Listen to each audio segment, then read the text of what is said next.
dans certains végétaux qu'on consomme, qu'on appelle des fruits et des légumes, on retrouve également des molécules qui, pharmacologiquement, ont le même effet que certains médicaments de chimiothérapie. Certaines de ces molécules-là sont cytotoxiques. Elles détruisent les molécules cancéreuses. Certaines de ces molécules-là sont pro-apoptotiques. Elles induisent la cellule cancéreuse à se suicider. Certaines de ces molécules-là sont anti-inflammatoires. Elles bloquent l'inflammation dont la cellule cancéreuse a besoin pour favoriser son développement.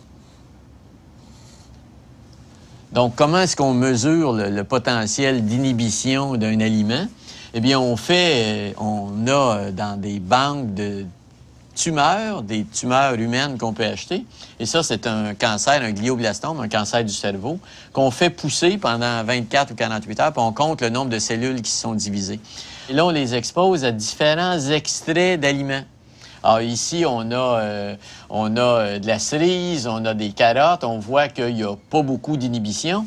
Mais lorsqu'on arrive avec l'ail, avec les choux de Bruxelles, avec les canneberges, on a 90 % d'inhibition d'un glioblastome.